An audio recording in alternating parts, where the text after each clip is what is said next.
はい、皆さんこんにちは。石野果歩です。今回は石野果歩の書道添削ということで、前回も人気でしたので、またやっていきたいと思います。今回は楷書体ですね。楷書体の縦画の収筆について悩んでらっしゃる方いないでしょうか？基本中の基本の縦の線なんですけど、意外と収筆って穂先がまとまらなかったりとか、団子みたいになっちゃったりとかして苦労する方が多いんじゃないかなと思います。今悩んでらっしゃる方、今日の動画をご覧いただくことによって、この悩みが一発で解決すると思いますので、ぜひ最後までご覧ください。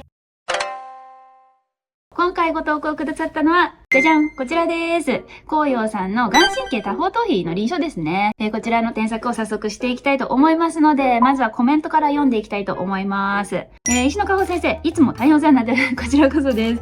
小さい頃に習字を1年程度経験して以来、書から離れておりましたが、昨年の12月から、また真剣に書道を学ぼうと思っていた際、YouTube を拝見し、そして早速私の書道学校に入校しました。以来、毎日多方頭皮をすごくない？以来毎日多方頭皮学んでらっしゃるんですね。字の配置と縦画の収筆に苦労しています。特に最初の前の示す辺の縦画の収筆と最後の悟の立身弁の収筆です。どうぞご指導よろしくお願いします。ということで、縦線の収筆ってやっぱ悩みますよね。私も最初、自分が初心者だった頃はめちゃくちゃそこで苦労しましたので、私の経験も踏まえて今回はお伝えできればと思います。はい、それでは見ていきますね。今回は字の配置と縦画の収筆に苦労されてるってことですもんね。そこを重点的に見ていきますね。まず、字の配置。この上半分見ると時間めちゃくちゃちょうどいいですよね。字と字の間の隙間の加減のことを時間って言うんですけど、この時間はちゃんと指2本分とか取れてると思うんで、素晴らしいですよね。もう上半分はいいんじゃないでしょうか。ただ、ちょっと2文字目3文字目とか5文字目6文字目の間が若干詰まりましたよってところを多分おっしゃられてると思います。ちょうどこの前と死が縦長に縦が強調される文字が続いたっていうこともあって、1行目で下が詰まってしまったっていうのが、原因なのかなというふうに思いますので、字配りについてはパッと見たときに、これ縦を強調する文字だって思ったら、いつもよりもちょっと重心高めに意識するっていうことが大事かなと思います。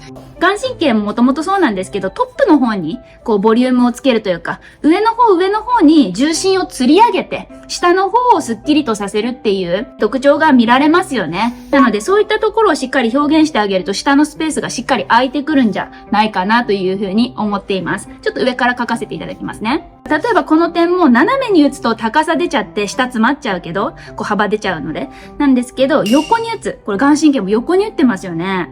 点が横向きです。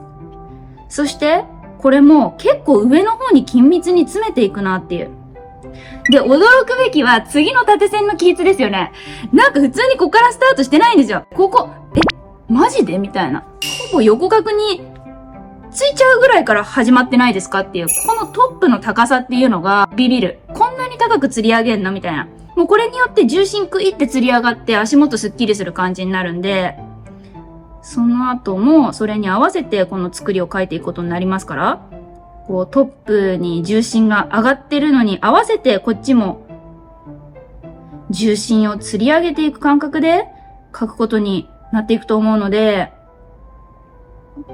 重心を上の方に集めるだけで、なんか下の方余白増えたかもっていう印象になりやすくなるんですね。そうすると時間も自然と広がってくるんで、もうちょっと上からスタートできたりするんですよ。ここがスッキリしてるから。広々として見えて、キュッてちょっと詰めたところで時間が苦しくならないんですよね。なので、配置に困ってるっていう場合はこういったことを重心の位置に注目してみるといいのかなと思います。本当にわずかな差だと思うんですけど、半紙サイズの6文字を収めるときのこの5ミリぐらいの差って結構でかいじゃないですか。なので上に5ミリ詰まるだけでかなり良くなるかなみたいな感じはしてます。トップ吊り上げただけで、ここがスッキリ開いて、コエルはこの位置でいいっていうことになるんですよね。で、コエルの大きさとか、この実物サイズ全体的にそうなんですけど、うまく取れてると思いましたので、本当に重心の位置気をつけるだけでいいのかなっていう感じはしてます。次に縦線ですよね。縦線の、特にこの示すの収筆と悟るの収筆、ここで苦労していますよって書いてくださってたんで、そこのやり方ですね。鉛筆の方法をお見せしたいと思います。今も十分に起筆、収筆しっかりと止めれてるし、うまく押さえが効いてていいかなと思ったんですけど、なんかまるでこの縦線の収筆の表情が、このアイシャドウのチップ。これみたいに見えるんです。もう、そのものじゃない？これもそう。アイシャドウのチップじゃないって私は感じたので、このユニークな留めをもうちょっと洗練した感じのなんか筆でちゃんと留めましたっていう風に変えたいですよね。アイシャドウのチップ置きましたじゃなくて、縦角の収出留めましたっていう表情になればいいわけですよね。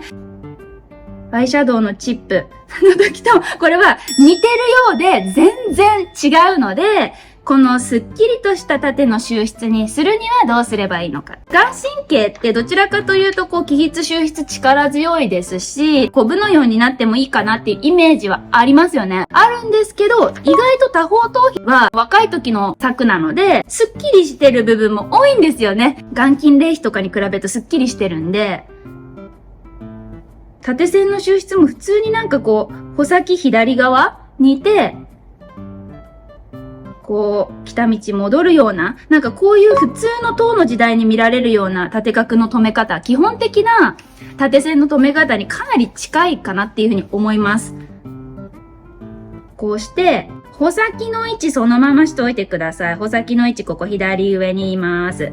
で、穂先の位置全く動かすことなく腹の位置だけ来た道戻ります。これで簡単に収出が綺麗に収まる。例えばこの悟るっていう字の縦線書いてみましょうか。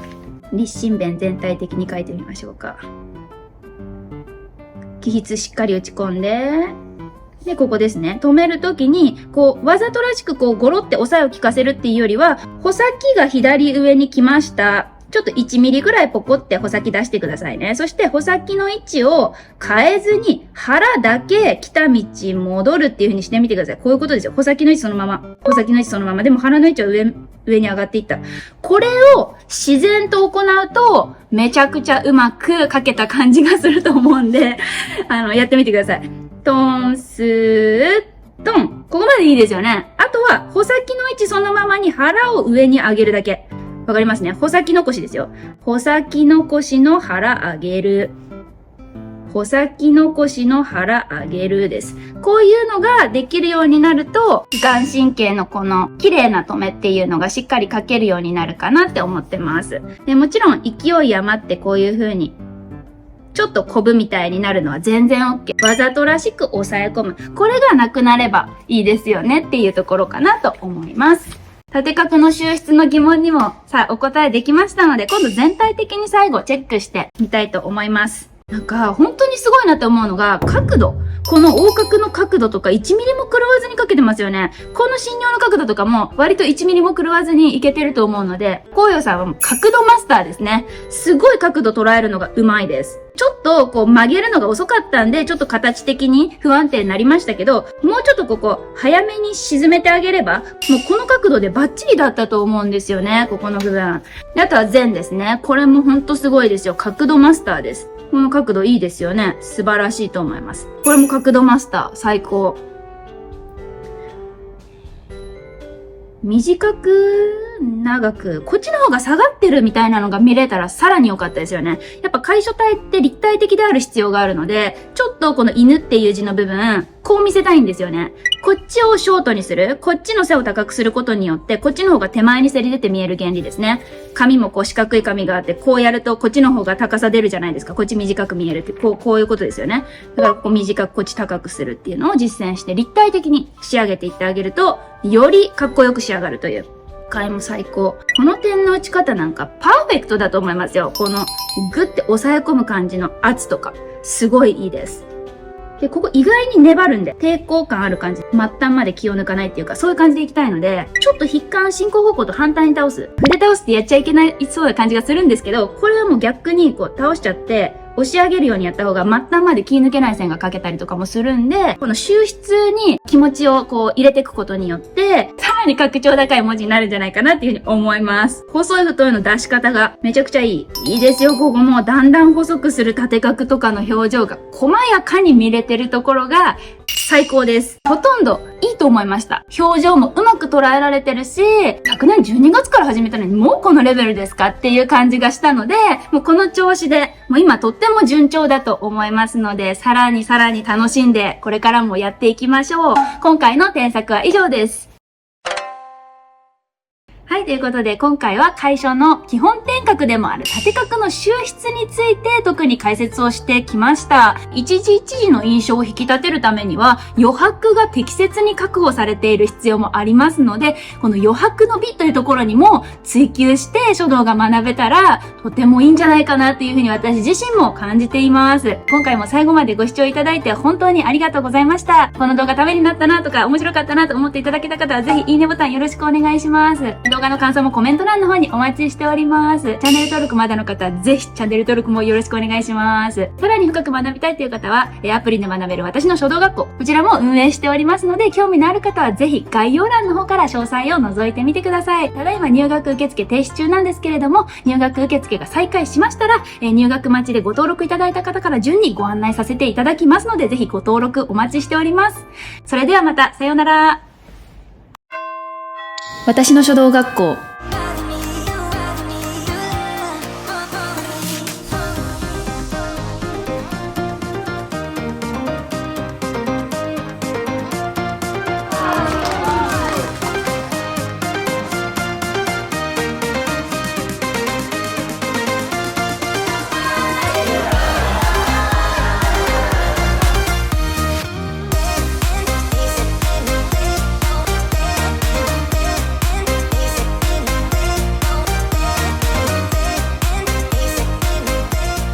書道で人生を豊かに。